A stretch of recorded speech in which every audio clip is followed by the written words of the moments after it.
with anything creative that we do as people, whether it be write philosophy, read poetry, or write poetry or paint, I really am very convinced that you have to put structure in your life, and you have to etch out some time, and you have to defend it, like seriously, with anger. Defend that time because people want to push it away from you. People want you always to become a consumer of other people's creativity.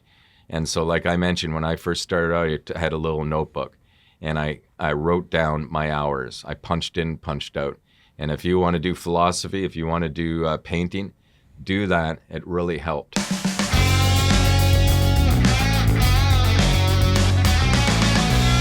The BeatiDudes! Welcome back, everybody, to a fun Friday bonus edition of The BeatiDudes, a podcast for Christian men seeking to grow in holiness, learning from, with each other, on the road, on our way to eternity, through fraternity, with the Trinity. That's the hope, the end goal. My name is Paul Kolker, and I am joined, as always, by my co-hosts Nick Besner. What's going on? And Jeff Scheffelbein. All for one, all for Jesus. Amen.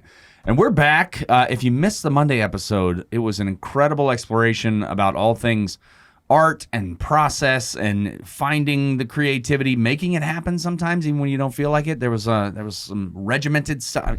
Blew my mind. So it was militaristic. Yeah. It was also the first time I ever felt somebody understood all the sculpting that I've been doing here on the show. Body sculpting. Yeah. Yep. I have the biggest belly, but my biceps look awesome. It's about proportions, Jeff. Wow.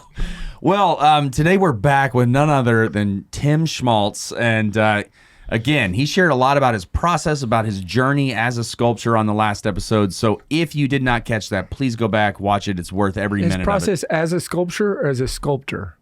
What did I say? As a sculptor. He's a sculptor. That's what I meant. I'm sculpting my words as we talk. I know it. Okay, it's a process, Jeff. All right. No, but Tim is back with us, and Tim, welcome back. Welcome back. Thank you.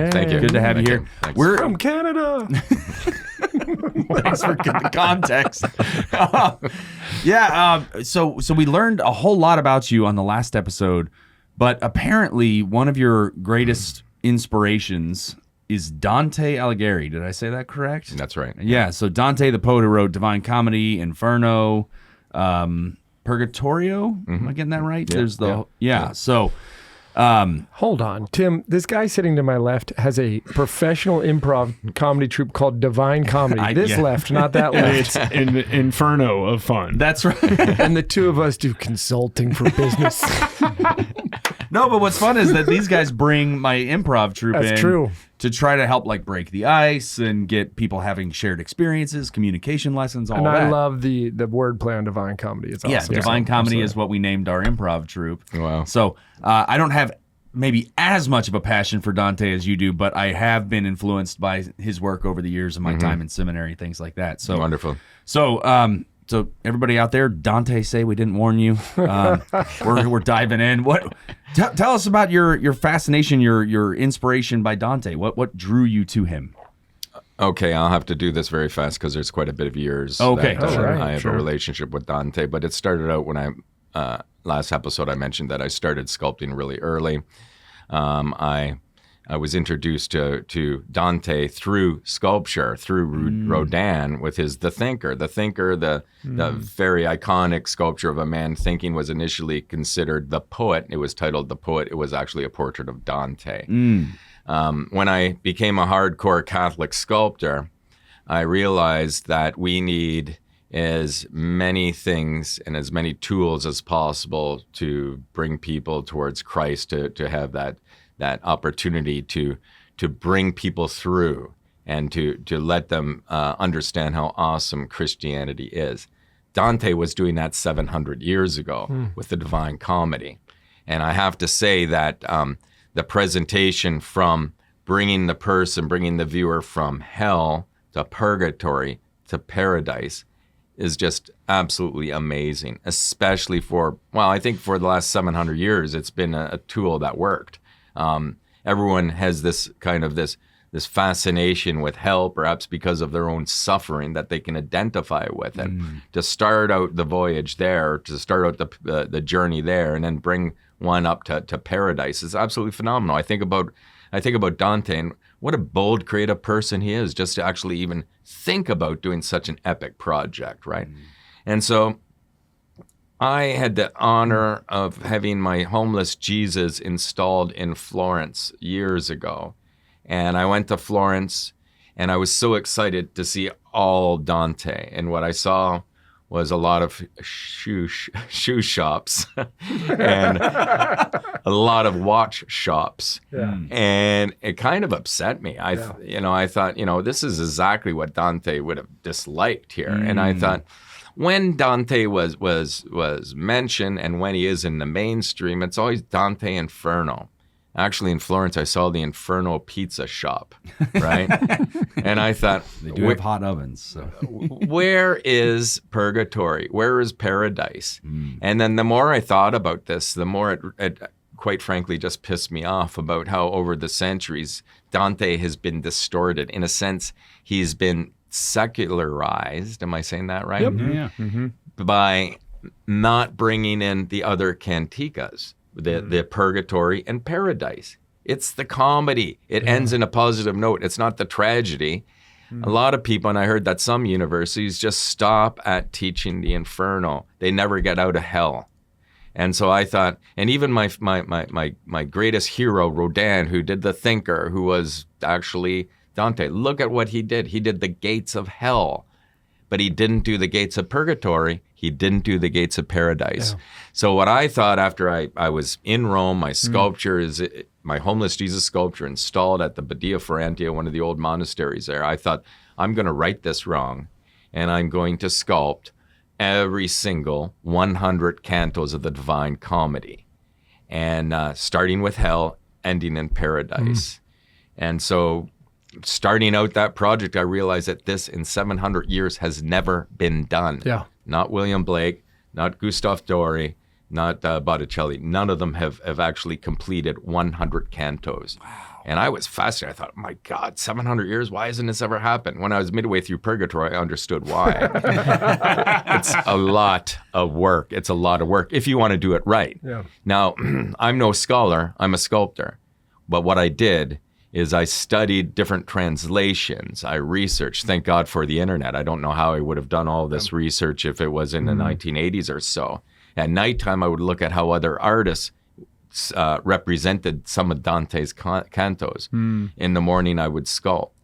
And I felt like I was a director of a play or a Hollywood movie. And what I wanted to do was offer an invitation to Dante, who's offering an invitation to Christianity, an artistic link to art that links to Christ. Yep. And I thought this is really exciting. So I was very sensitive on the 100 cantos that I sculpted, that if you never knew who Dante was, you would be excited enough to go and actually someday read the poem.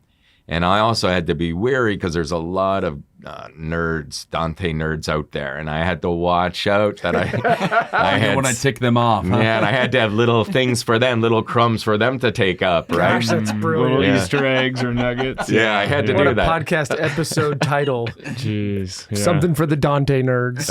So I had to do both of them, but my orientation was more for the 17, 18-year-old.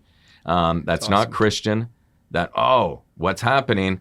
I understand hell, but now I'm going into purgatory. What's this? And believe it or not, purgatory and paradise are, I do believe, more fascinating than the inferno. And if anyone reads them, they'll I think they'll come to that conclusion too. It just becomes the big wow after you get out of hell, right? And so the reason why I'm here is fragments of my Dante sculptures have been installed in many places. Okay. 1/3 of them have been installed in Florence. They don't have enough room for all 100. Now that's a story on its own. We're going to get rid of the shoe shops. And Cambridge University, Robinson's College in England has my Dante sculpture. University of Toronto and I love them for this, St. Michael's University. It's known worldwide for a hub of Dante. They created a very small sculpture park dedicated to Dante, the Dante Sculpture Garden. Cool. Right across from Queen's Park is now Dante's Park at St. Michael's College, part of the University of Toronto. But they had space limitation. So here I am in Texas. When I first started working on the project of Dante, that took me years. You can imagine what university I heard almost right off the bat. It's a university here in Dallas. Yep. And they are world renowned for their love for Dante. Yes. So I'm finally here. This is Texas. Everything is big in Texas. So my hope is that we have the biggest Dante sculpture park in the world here in Texas. Let's do it. Yeah, I want to see this landmark happen. And so that's part of the University of Dallas, just right across the street here from the Vatican Valley. I can picture it. I don't know what all the sculptures look like, but I would love to see this come to fruition. We're going to be there. You're going to be cutting the ribbon, and the BeatiDudes are going to be right there behind you with their polos on. And then if we could have some shoe shops just right outside. No ice cream, no shoe shops, no watches. What things have to come into to play to make this a reality? I mean, are we just a matter of time, or we got to do some convincing? Do I need to break somebody's arm? Like, what do we got to do here? Well, we're looking for sponsors. We're looking for potential patrons, Yeah. and I know a guy in Cleveland. Go back to the Mondays. and I think we have the actual site laid out. Cool. And that's the mall.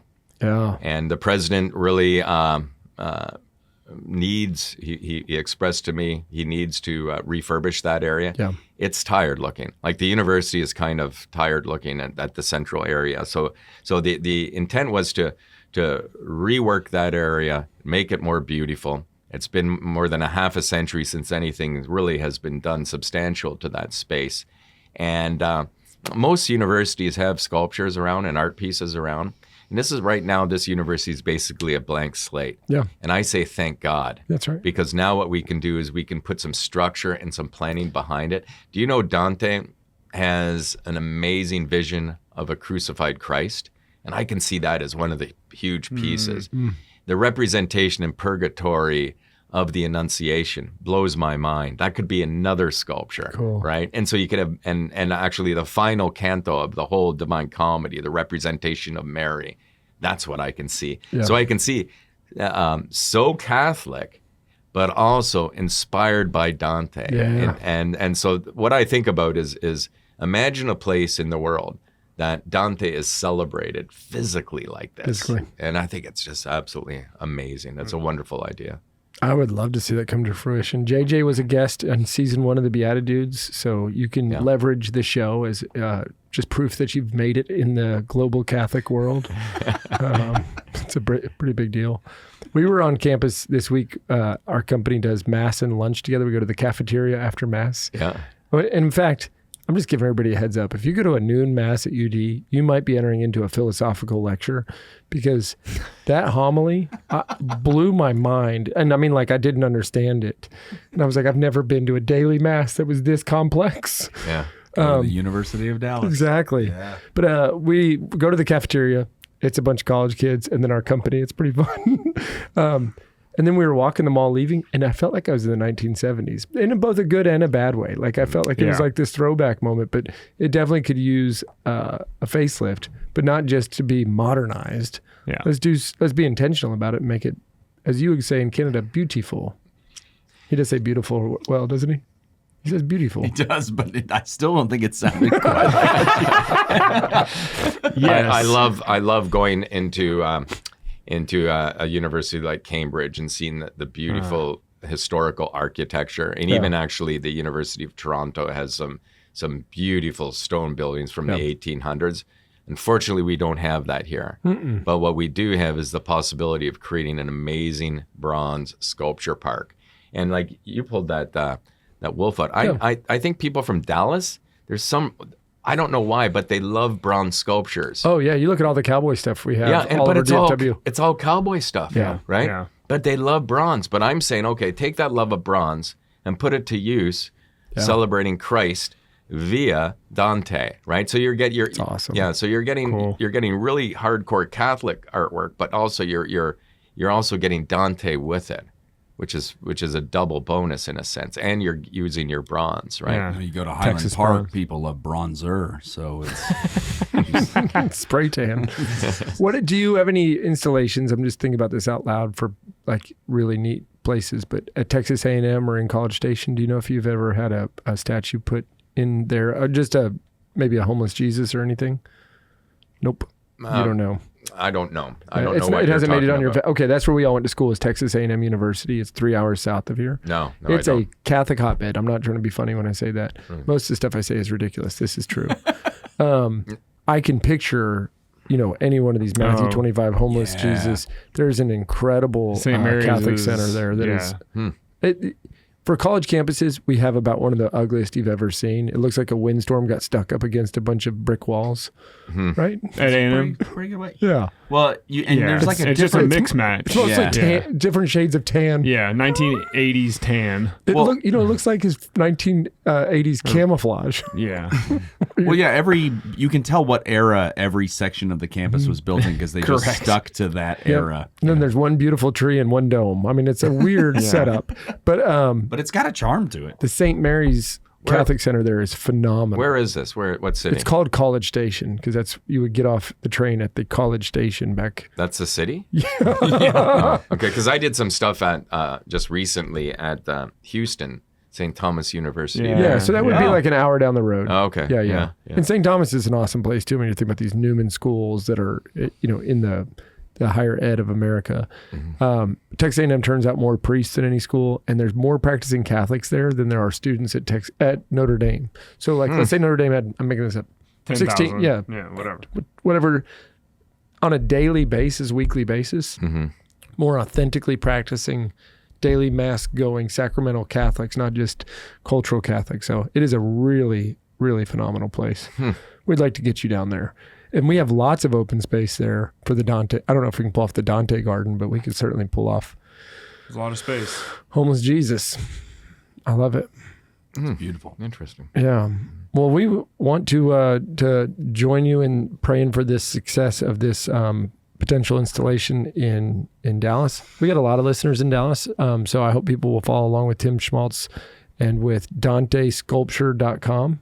Gosh, I nailed it. Yeah. And get involved, And if you're watching this when it comes out, about 7 weeks ago, you could have come and seen Tim give a lecture at the University of Dallas. It was really good. There's no way to promote that. No, I know. No way. Any last thoughts or maybe even inspirations for people that are sitting there toying around with, they got to go get an accounting degree because nobody's ever going to be a sculptor or a painter or an artist of any sort? Any inspiration for the young people out there that are scrolling through Instagram and not just getting off their butt and making it happen?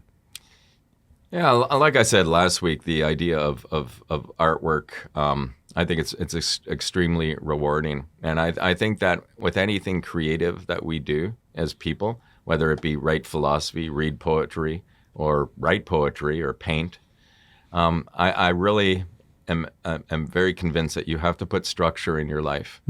And you have to etch out some time, and you have to defend it, like seriously, with anger, defend that time, because people want to push it away from you. People want you always to become a consumer of other people's creativity. And so, like I mentioned, when I first started out, I had a little notebook, and I wrote down my hours. I punched in, punched out. And if you want to do philosophy, if you want to do painting, do that. It really helped. And nowadays I don't do it because if I don't do artwork, I feel uncomfortable. Yeah. Because I condition myself like that. But I think for people to start doing creativity, you have to bring out that wall and defend it. Yeah. And keep that time for your creativity, and it'll be so enriching for you. I see a lot of, and I'm not trying to be funny again, that dedication in the writing I do every morning, in the acting and training that Paul puts himself through. And I'm not trying to be funny when I say this, the way that Nick makes spreadsheets actually act like art is phenomenal. And I sit there and I'm like, I love watching this guy work on this stuff, but it's truly your gift, and you put in the time to get there. So there's more than that to all of us. We have eyebrows and gray hair and baby faces, but there's just so many layers to us that you'll So get to many know over the layers. time. Over the time. The time of life. Paul. Yes. Well, we have had fun over the time of this show. So thank you again, Tim, for joining us and sharing your story. Welcome. Again, that is DanteSculpture.com. Making sure it's not .org. Check that out.